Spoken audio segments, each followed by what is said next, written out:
Bismillahirrahmanirrahim. Assalamualaikum warahmatullahi wabarakatuh. Kembali dengan saya Darso Arif Bakuama di Toibo TV di hari Jumat tanggal 11 Mei 2024. Saudara-saudara, video kemarin dari Polda Metro Jaya, maka video kali ini dari Polres Jakarta Selatan. Dari Polda Metro Jaya ke Polres Jakarta Selatan, dua masalah pada dua kantor polisi ini. Ada nama Jam'an Nurudin Mansur atau Yusuf Mansur. Kalau di Polda Metro Jaya itu korban investasi Keisa Al-Mansur itu melaporkan Haji Amanah atau Arab pemilik CV Keisa Al-Mansur, yang kemudian mereka menyebut nama Yusuf Mansur ada dalam lingkaran dugaan penipuan itu. Maka di Jakarta Selatan yang melaporkan polisi adalah Zeni Mustafa sendiri.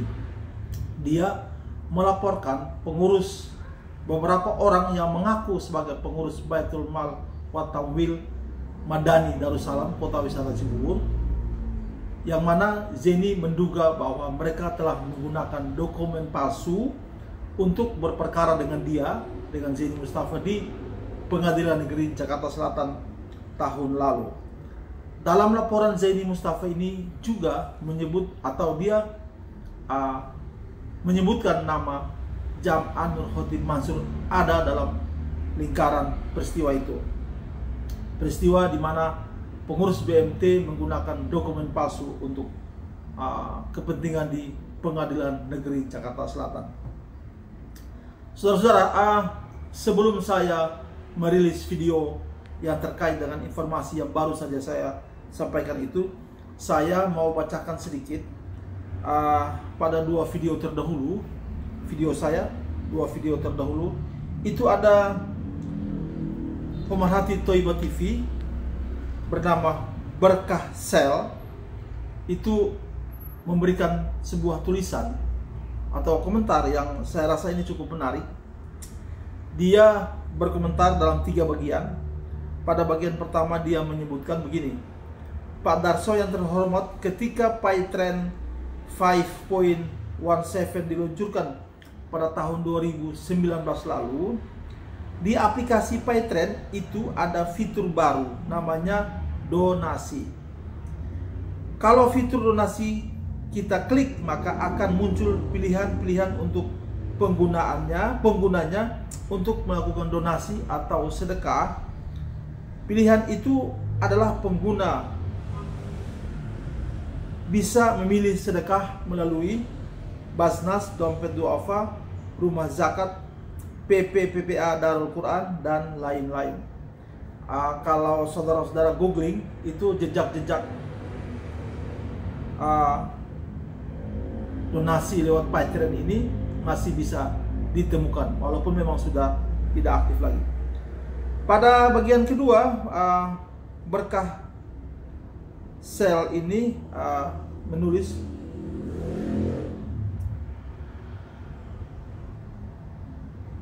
dalam fitur donasi tersebut di layar atas ada laporan keuangannya setiap hari dari awal bulan sampai akhir bulan. Laporan keuangannya secara global tidak ada rincian berapa yang ke dompet duafa, berapa yang ke rumah zakat, dan lain-lain. Pertanyaannya, adakah dana-dana donasi tersebut sampai ke dompet duafa, ke rumah zakat, ke Basnas, dan lain-lain dari kurun waktu 2019 sampai 2021? Lanjut, Berkah Sel menulis, seingat saya dari kurun waktu 2019 hingga 2021, laporan real time fitur donasi ini selalu di atas 100 juta rupiah setiap bulannya. Bahkan di awal-awal tahun 2019 selalu di atas 100 juta. Adakah YM, maksudnya Yusuf Mansur, menyalurkan sedekah ini kepada rumah zakat, Basnas, Dompet Duafa, dan lain sebagainya? Ya, wallahu a'lam. Saudara-saudara yang mungkin pernah menyalurkan dana sedekahnya ke PayTrend mungkin lebih berhak atau lebih punya jaringan untuk menelusuri sejauh mana penyaluran dan penggunaan uang sedekah yang sudah Anda salurkan lewat PayTrend untuk lembaga-lembaga zakat tersebut. Apakah uang segitu banyaknya disalurkan Yusuf Mansur dan PayTrend-nya ke lembaga-lembaga pengelola dana zakat, infak dan lain sebagainya itu, ataukah memang digunakan sendiri oleh PayTrend dan Yusuf Mansur? Wallahu a'lam. Nah, saudara-saudara, kalau hari ini datang Yusuf Mansur membawa brosur atau dia menyampaikan secara langsung atau lewat media-media yang ada meminta Anda bersedekah kepada lembaga-lembaga yang dia dirikan, apakah Anda masih mau bersedekah ke Yusuf Mansur? Saya silakan kepada pribadi kita masing-masing.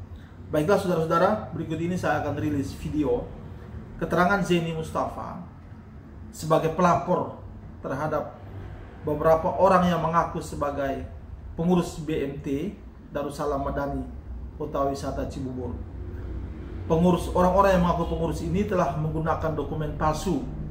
Menurut Zaini, artinya ini masih dalam tahap dugaan, telah menggunakan dokumen yang diduga palsu untuk berperkara dengan Zaini Mustafa di Pengadilan Negeri Jakarta Selatan, yang perkara itu sendiri hari ini masih berada di meja Mahkamah Agung. Saudara-saudara, mudah-mudahan video saya ini bermanfaat, dan sampai bertemu pada video berikutnya masih seputar masalah-masalah hukum dan lain yang berhubungan dengan Jam'an Nurhoti Mansur atau Yusuf Mansur. Dari saya cukup sekian. Billahi taufiq wal hidayah. Wassalamualaikum warahmatullahi wabarakatuh. Assalamualaikum Pak Zaini, Pak Sudaryanto. Hari Selasa hari ini ya Pak, tanggal 7 Mei. Kita berada di teras masjid di Kompleks Polres Jakarta Selatan. Pak Zaini, hari ini ada pemeriksaan oleh penyidik di Polres Jakarta Selatan. Disilakan Pak Zaini jelaskan kepada kita semua apa yang dijalani Pak Zaini hari ini di Polres Jakarta Selatan. Baik, Pak. Baik Pak Darso, hari ini saya berada di Polres ya. Baru saja saya keluar dari ruang penyelidikan Polres Metro Jakarta Selatan, Pak.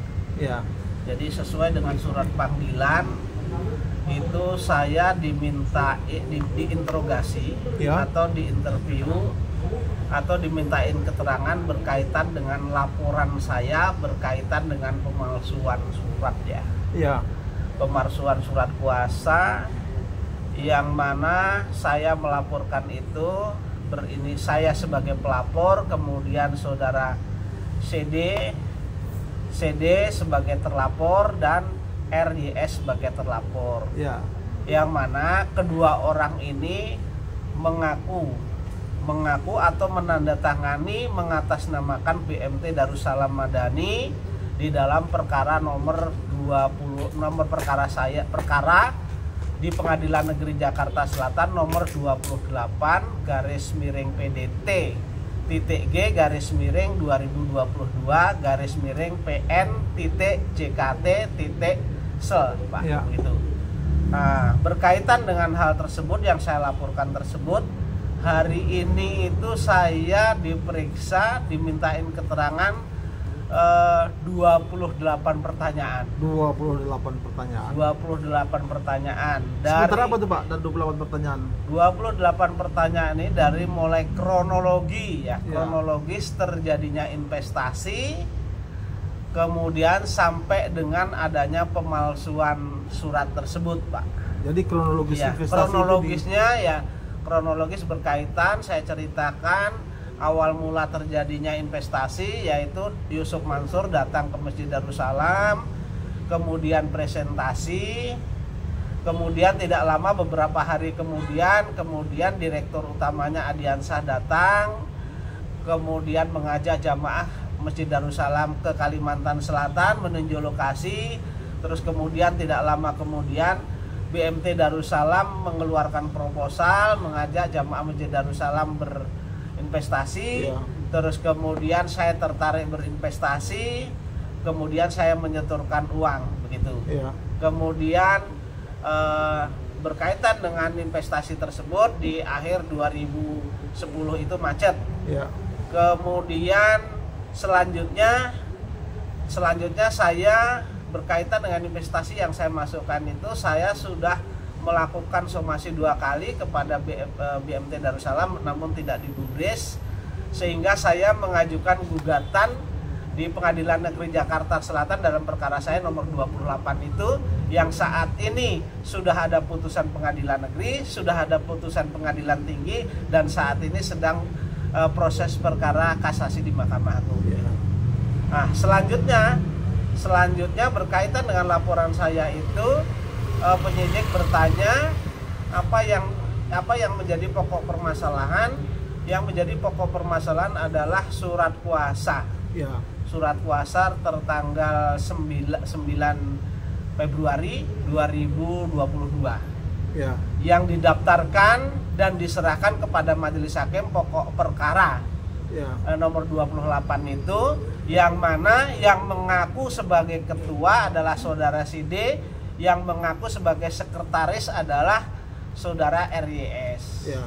Nah, ternyata sesuai dengan alat bukti yang diserahkan BMT Darussalam sendiri sebagai tergugat dalam perkara itu, mereka tidak bisa menunjukkan akte ataupun keterangan dari Menteri Koperasi yang menyatakan bahwa saudara CD sebagai ketua, saudara RYS sebagai sekretaris. Ya.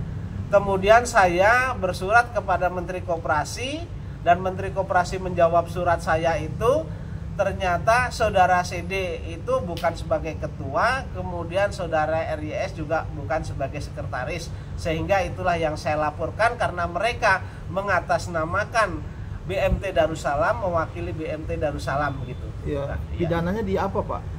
Pidananya pasal apa, Pak, yang mereka 263. Apa itu, Pak? 263. Pemalsuan. Iya. Ya. Pemalsuan. Ya. Ini kan pengurus BMT ya, Pak? Iya, mengaku sebagai pengurus BMT. Ya. Tak lain tak bukan teman-teman Pak Jenny juga di Darussalam ya, Pak? Iya, betul. Pak, selama ini kan mereka udah tahu ya, Pak, mereka dilaporkan. Ya. Video-video terdahulu juga sudah di share di sini bahwa mereka dilaporkan. Ada upaya mereka untuk komunikasi tidak atau ada, apa? tidak ada. Nggak ada sama sekali ya? Iya. Ya. Setelah ini apa agenda Pak Jenny ambil hari dalam keterangannya, Pak?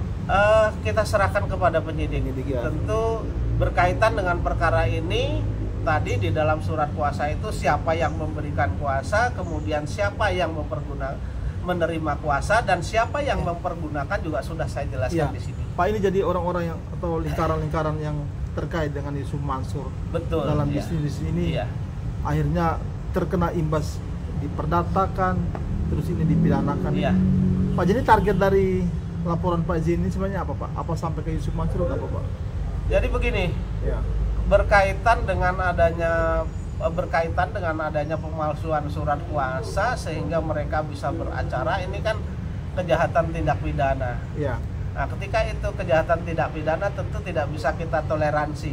Iya. Nah, karena berefek juga, surat kuasa itu kan berefek juga, yang seharusnya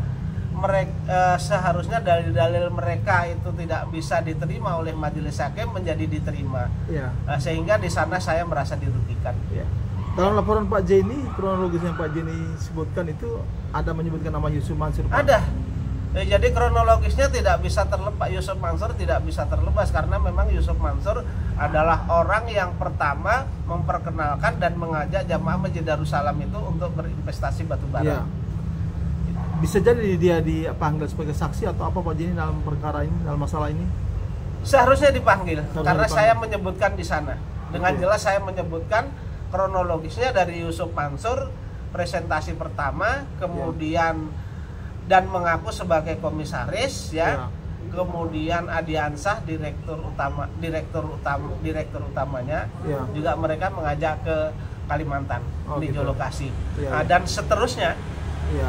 Jadi harapan saya memang sesuai dengan kronologis itu kan harus diambil keterangan secara utuh menjadi satu kesatuan perkara. Ya, pelaporan sih Pak yang Pak Jenny laporkan. Yang saya laporkan 2 orang. 2 orang ya. Yang mengaku sebagai ketua BMT Darussalam dan sekretaris BMT Darussalam. Iya. Padahal di dalam akte pendirian dan yang tercatat di Menteri Koperasi, orang tersebut bukan sebagai ketua dan bukan sebagai sekretaris. Iya.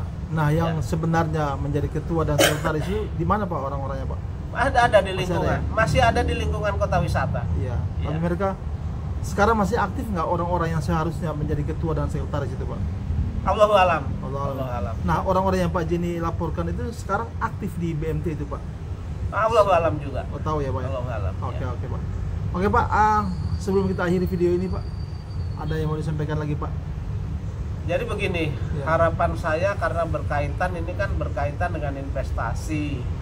Yang mana investasi ini pertama digalang di masjid, terus kemudian pengikut investor-investornya juga teman-teman juga, Ya. terus kemudian yang menampung juga teman-teman juga. Ya. Harapan saya jujurlah Iya, iya. jujurlah terhadap masalah yang terjadi. Ya. Jangan sampai ditutup-tutupi karena ini kan makin panjang, ada pidananya, ada perdatanya juga. Ya, ya. Pak. Kita pantau terus kasus ini Pak Jenny ya. Baik, Pak Jenny ya. kita melaporkan terus ya. Tetap ya. Oke. Baik Pak Jenny, Pak Sudar, terima kasih banyak ya Pak. Iya, baik.